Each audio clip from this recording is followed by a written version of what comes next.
I see empowerment as a process. It's not something that comes, bang from the skies.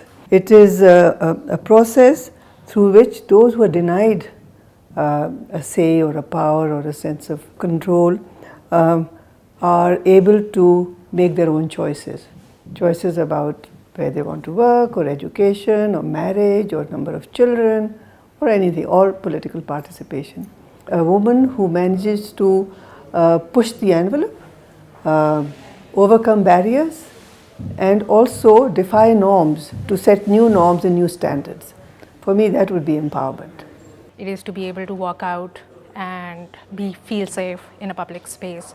It is for me to be able to make my own independent decisions, both public and private.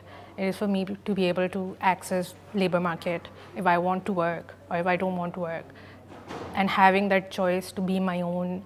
Empowerment for women in my country would mean, first and foremost, within the family institution at that level, to have control over their own bodies, and there I mean access, including information and services, to the right to reproductive health and family planning. Girls can choose who to vote for, who to marry.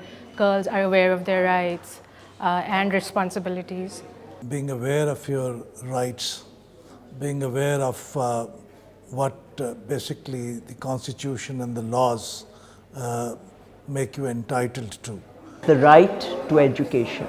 And don't we know here, right in Pakistan, what makes the extremist most frightened? And that is, we know it, a girl with a book. It comes down to two things, which is freedom of choice and money for women. There are many women who may have money, but they don't have freedom of choice or freedom to use that money.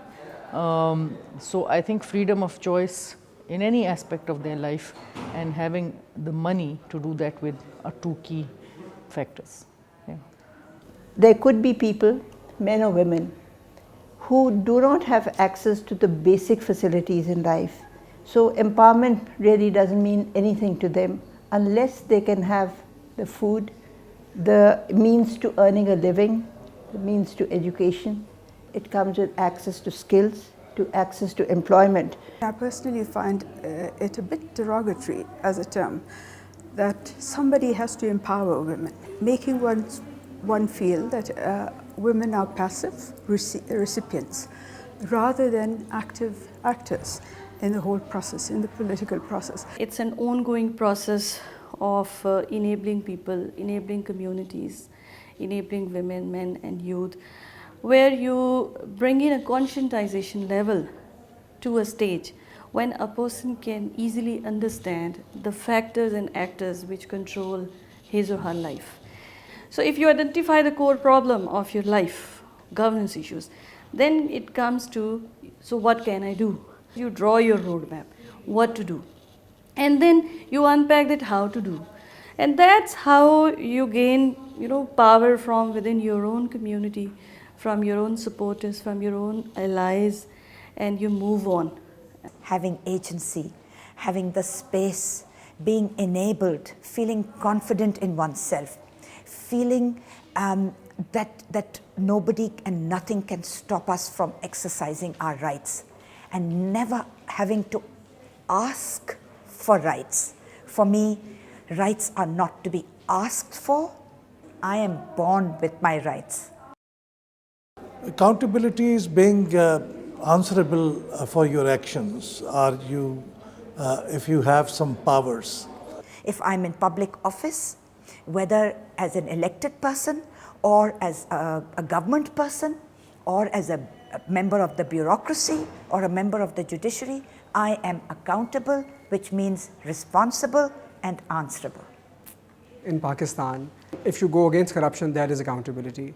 To me, accountability means that people who are making decisions are answerable to you, not only for corruption, but also for the things that they are doing, and more importantly, for the things that they are not doing. So if you look at Pakistan, inaction is a big problem, or bad policies or policies gone wrong is a major issue. And actually holding people accountable for that, to me, is the real essence of accountability. Yeah. Well, accountability should be across the board. Everyone, nobody's above the law. Everyone's accountable.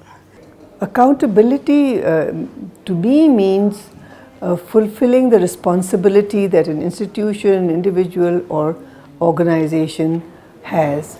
So often the accountability can be at any level, but it is expected of that institution, either it's mandated or defined or prescribed, and if and whether those responsibilities are met or not. Accountability is also a mechanism. It's a mechanism to check whether what is expected or anticipated is being delivered or not, to check whether there is impunity in certain actions. An ability to ask the government to answer for how power was used. Accountability का मतलब ये है कि अगर कोई एक leadership position पे है वहाँ पे और कोई एक मुस्तनद उस पे है पोजीशन पे है और वो किस हद तक रिस्पॉन्सिव है अपने सिटीज़न को या अपने जो है क्लाइंट्स को या अपने कस्टमर को, तो वो आंसरेबल है या उसको जवाबदेह है, तो हम इसको जो है वहाँ पे अकाउंटेबिलिटी कहते हैं. Accountability is linked very closely to justice, fair play. Now, I may be empowered for myself, but I'm not answerable to anybody. The rich in our local context and in any context, and they consider themselves not accountable to anybody. They consider themselves above justice. And is that it is very much linked to the process of empowerment.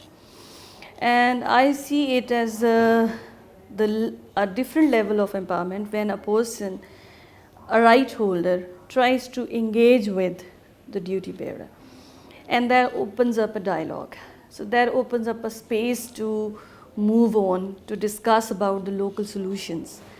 And it is, from a community perspective, from a right holder perspective, this is a sort of active citizenship or active leadership on a community part. But on the other side, when it is looked through the end of the duty bearer, the accountability, that is the responsiveness, and that is also very much linked to the sensitivity. And sensitivity is further linked with the information base. And what I have experienced in my own practice in the field, that if you work on both ends, the accountability is not this one end, the duty bearer, it's the other end also.